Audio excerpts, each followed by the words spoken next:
인권과 불가분에 관계 속에는 민주주의의 핵심적인 부분들.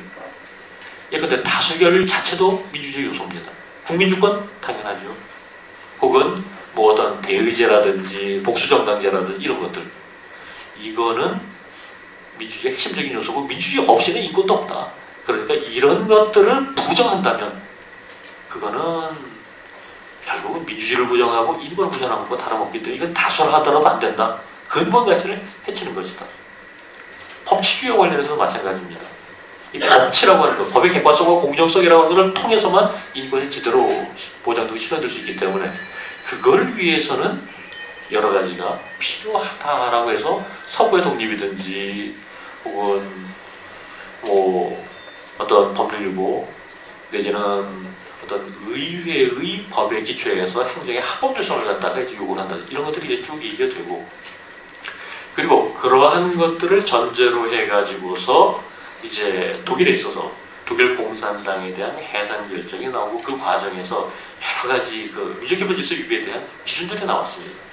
그 기준들이 저는 개인적으로 생각하기에 뭐 약간의 변화의 가능성은 있지만 이런 본질적인 문제에 있어서는 그때와 지금하고 달라진 부분이었기 때문에 여전히 설득력이 있다. 통용되어야 한다라고 얘기를 하는 거고요. 그랬었을 때 이제 독일 공산당을 해산시킬 때 독일 헌법재판소가 가장 핵심적인 부분으로 봤던 것이 두 가지입니다. 사실 유럽에서도 공산당의 이름을 간판을 걸고서 여지껏 합법적으로 활동하고 있는 정당들이 있습니다. 프랑스에도 있고 뭐 이탈리아에도 있고 있습니다. 그런데 왜 유독 독일에서만 그랬느냐? 그 부분에 대해서 이제 독일 헌법재판소는 그렇게 얘기를 합니다. 공산당이라는 명칭이 중요한 게 아니다. 실제 무엇을 목적으로 하고 있느냐 이게 중요한 거고 뭐 여러 가지 이제 사회주의라고 하는 것 자체 공통 분모들이 있고 그 안에서 다양한 스펙트럼이 있는데 이제 카페된 독일 공산당은 프롤레타리아 독재와 이것을 위한 폭력혁명을 공식적인 목표로 공언을 했습니다. 자, 프롤레타리아 국민 전체가 아니라 국민의 특정 계층이 다른 계층을 무시하고 통제하겠다는 것은 다른 계층의 인권을 인정하지 않는다는 것과 다를 바 없거든요. 근본과 충돌되는 겁니다. 폭력혁명을 하겠다?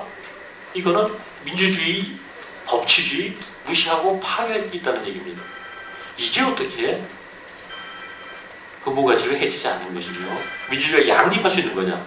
이래서 이거는 안 된다라고 판단을 했었던 겁니다. 근데 이제 문제는 뭐냐면은 이런 식으로 어떤 독일 공산당에 대한 해산 판결이 알려지고 나서 그게 세계 각국의 사회주의 정당들에 대해 가지고서 경각심을 불러일으킵니다.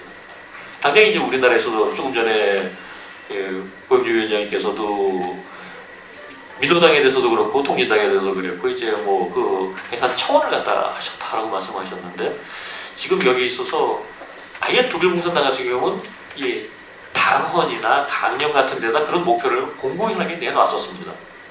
근데 지금은 그렇게들 안 하거든요. 지금 보면은 공산주의라는 말은 안 하고 사회주의로 얘기를 하고 어떤 그런 폭력혁명이니 프롤레타리아 독재니 이런 용어는 잃지 않습니다.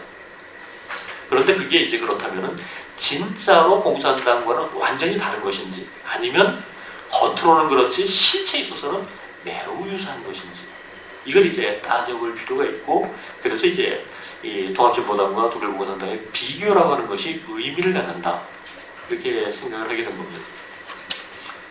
그래서 이제 발전문 67페이지 이하에서 보시면은 이제 결국 이제 사회주의의 뿌리를 얘기를 하고 사회주의 사상의 다양성을 얘기를 하는데 그랬었을 때 이제 독일 공산당은 막스 레닌주의를 공공연하게 표방하고 있고 근데 이제 통합진보당 같은 경우는 그렇지 않다. 오히려 이제 스스로를 갖다가 사회주의 정당이라는 말도 거의 안 합니다. 그냥 진보 정당이다. 그리고 이제 자본주의 피해를 극복하기 위해 가지고 다양한 진보적인 사상과 이론 그리고 거기서 이제 사회주의 이론도 포함시키지만 민주주의 이론, 민족주의 이론, 사회민주주의 이론 등등 뭐 이런 식으로 이제 구체적으로 얘기를 하면서 이제 다른 것처럼 표현하고 있거든요. 그런데 진짜로 그러냐?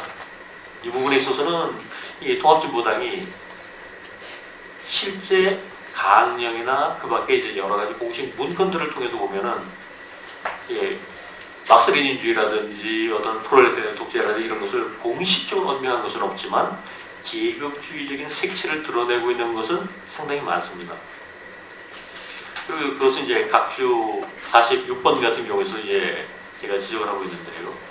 결국 이 색깔에 있어서 이게 과연 그런가 아닌가 확신하기도 어렵지만 또 딱 잘라서 아니라고 말하기도 어려운 그런 부분이라고 얘기를 할 수 있고, 그리고 그랬었을 때 이제 이 독일 공산당의 경우에 있어서는 사실 보기에 따라서 이제 여러 가지 다양한 각도에서 볼 수 있기 때문에 제가 여기 이제 발제문에서 쭉 얘기를 하는 것은 독일 연방헌법재판소가 이제 공산당 판결, 이 판결문 하나가 거의 책 한 권입니다. 320페이지 정도 되는데 그 안에서 이제 중요한 부분들을 갖다 발췌하면서 이제 제가 정리를 한 거고요.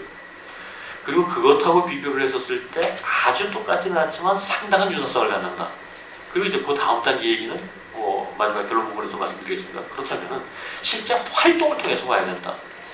그냥 우리 이제 흔히 그런 얘기 하지 않습니까? 어떤 사람을 보려면 그 사람 말만 볼 게 아니라 그 사람 발이 어디를 향하는지를 봐야 된다. 입만 보지 말고 발을 봐라. 그러니까 공식적인 목표만 볼 게 아니라 활동도 봐야 된다. 그런 식으로 가게 되는데, 그런 활동과 관련해가지고서 상당히 중요한 요소 중에 하나가 통일에 관한 노선들입니다. 사실 정당의 성격과 관련해서 통일 노선은 매우 특별한 의미를 갖고 있고, 그래서 독일 공산당의 경우에 있어서도 이 연방법재판소 그 통일 노선에 대해서는 상당히 비중 있게 분석을 하고 평가를 했습니다. 왜 그러냐면은 결국 당장